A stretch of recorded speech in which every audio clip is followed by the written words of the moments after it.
It's just sad because like So much potential. so much potential.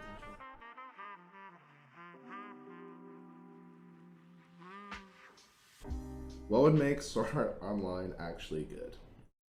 Yeah, so I thought this would be a good one to talk about because we've talked about why we think it's trash, and I was just thinking like, why don't we just talk about what Could save it. can save it? If what would change it to make it good? Yeah. So I have like a few key points that just like I think doesn't even necessarily really change the story. It just kind of changes elements about the story, minus like the ending. But so like, want me to get into it? Yeah, you got it. So obviously the love story is whack. Yeah. So I just think if they change the way the love story progressed. So let's say it's kind of like an Naofumi Raftalia kind of love story where like you know it's there but they don't like act on it, or you know there's tension there but they don't act on it, or even like I don't even know, I can't even think of a good example of like a love story now. Like Hinata Naruto, where like you know it's there. So subtle. Yeah, but you know that they like each other, but it's just like not really acting on it, and like they're growing, especially because like that's how Kirito is, where he's like, you know, quiet, laid back.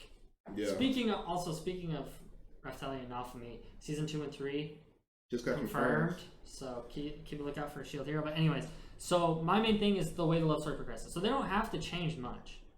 They just need to change the way that the love story progresses and the character development works. So that's my main gripe.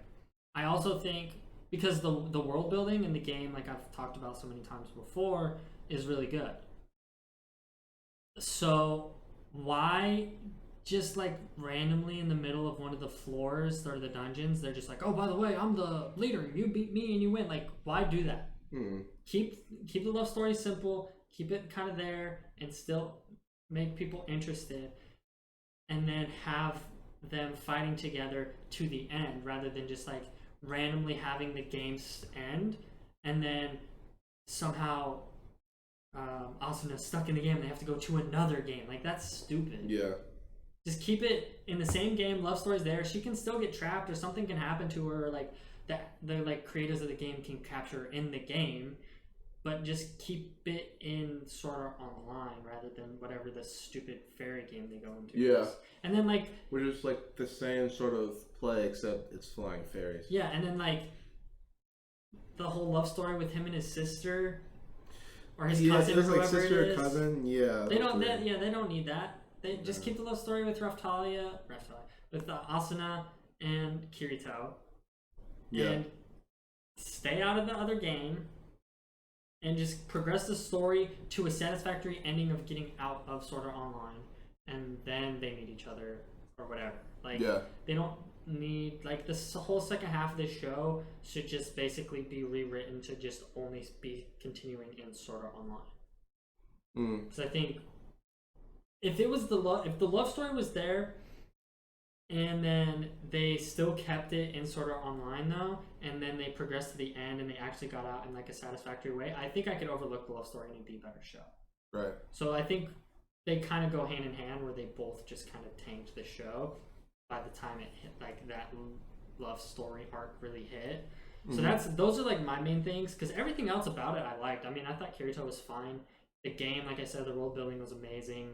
The dungeons and the way they level up and grind and all that stuff, like it was really good. Best video game I've really seen, like shown, I guess, in like an isekai. But they just kind of ruined it with the new game and the love story and everything. So like they just need to make everything more subtle and just not try to rush the story like they did, is what I think. Yeah. But that's what I think. So I agree with you on the majority of the points. So love story, tone it down, because like the way you introduced the show was like, oh, it's going to be this, because I feel like you're attracting an audience that's expecting an RPG type anime. Yeah, for sure. And then you get into it and you're like, okay, we're opening up into this world, I love it, and then you throw in this love scene and you're like, I mean, I guess. And then now they're settling down in a forest, and then they're going to adopt a fairy girl. it's like, this is not what I signed up for. Yeah, especially when they're kids. And then, like, it was all brought to an abrupt end because, Kirito fought against the leader, and then, or not the leader, he fought against the game creator, and then the game creator used some OP thing to make sure that he would beat Kirito. Yeah, but then Kirito somehow wins because what, like the power of love or something? Like, yeah. Like, just doesn't die. He feels like a Bruno and just doesn't die. Yeah. Like... So, like, I feel like a better twist would have been if later on, like, as they're progressing floors, it's like, okay, only one of the guilds, of, like, one of, like, the top 3 guilds or whatever, or, like, one guild gets out of the game. Yeah. So then next thing you know, everything's thrown into chaos and guilds are fighting against each other. And then, like, I feel like that would have thrown a much better wrench into it than, okay, I'm the game creator. Well, even if you beat me, they even could do the game creator, but just don't do it on like the 40th floor. Yeah. Because like, weren't the floors getting like really hard? Yeah. So like, okay, just make it so it's like impossible to beat floors, and then have the game creator pull that twist at like one of the last floors. Like, why do it before even halfway, and then just have some like crazy ass pull? Because like the only thing that I thought of that could have brought this down is that, okay, let's say that the game creator doesn't reveal himself until later on the floors, then next thing you know, you have multiple episodes of just different ways of them tackling floors. Yeah. But then again, that could have brought really good fights, but there's a lot of aspects that you need to have, like, nailed down to a T in order for multiple of the same thing of tackling floors over and over again for it not to be boring. Yeah. Like, you're gonna need like crazy good animation. You're gonna need the different, obviously really interesting bosses. Different mobs. Yeah, different mobs to like different ways to twist it in the boss fights. Like every single time, maybe they just couldn't think of that. So that's why I was like, okay, have there be some drama where all the guilds. That would be super cool actually. Where like, because like if he returns, it's like a race to the finish. Pretty much. Like it's like only one guild can make it. And then it's like people don't trust each other, and then like there's double agents, and like you can make all sorts of crazy crap happen, and it is interesting and cool. And then it's kind of like a situation with like Astro, where like you don't know who to trust, and then like all this stuff happening. Like there's so much you can do. That could add so much potential. And it would be so different because it's not like that doesn't happen in RPGs. Like with the audience that you're attracting, it's gonna have that twist that they're not expecting. Yeah, and that's actually why I really like the show. Like the first episode, you see like Kirito and then that random guy like grinding. I was like, this is sick. Like this is everyone has done that. Like you watch the anime because you see or you hear the premise of it's a guy stuck in an RPG, and you're like, oh, that sounds sick. Yeah, because no one has established an RPG or a game in an isekai like Sword Art Online has, with the grinding and the bosses and stuff. Sword Art Online started that trend. Even like Overlord isn't anything close to that.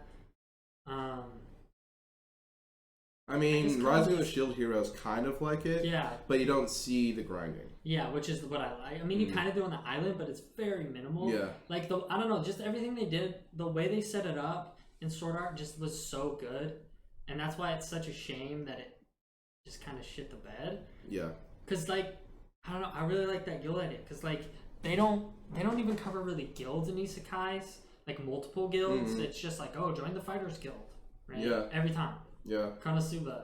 Hell, isn't there even a Fighters Guild in Overlord?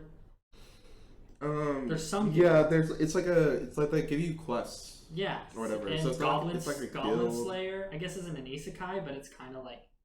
It's still set in that fantasy. Fantasy, yeah. They have the guild, like so, like having multiple like guilds, kind of like I guess like Fairy Tail has guilds, but like in a video game, so like World of Warcraft guilds, I guess.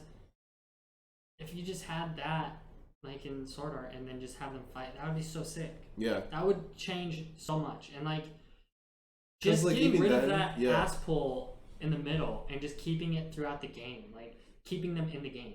Because you could have even added some sort of aspect where the players that aren't in those top 3 guilds that are possibly going to make it out of the game, they're going to be pissed off and they're going to be kind of vengeful and be like, listen, if we know we're not going to make it out of the game, so let's take out as many people as possible, just so that we know that they don't get out of the game because they're a top-ranking player and what. Yeah. So then, like, there's so many problems that your MC could be put up against with Kirito in this situation of having to worry about the other two guilds and then other players that are trying to hinder them from going like further on into the game. Yeah. It'd be so like it could add such a dimension to like what they're trying to convey with the guilds and trying to get out of the game. Like, and you would, like I said, you wouldn't know who to trust. You wouldn't know what to think. Like. That, which I like, so it's just sad because like so much potential, especially with the first half, like the first 5-7 episodes. Yeah, great. Even like the beginning of like Asuna and Kirito's like relationship was still good. Yeah, like it didn't hinder from the show. Yeah, it started hindering from the show when they settled down to the cabin and they're like, let's adopt this fairy girl. That's an NPC, but we're still gonna adopt her and treat her like a kid. And then next season, we're gonna try and bring her to the real world. Yeah, that's a big oof. Yeah, like that was just no thanks. Not for me.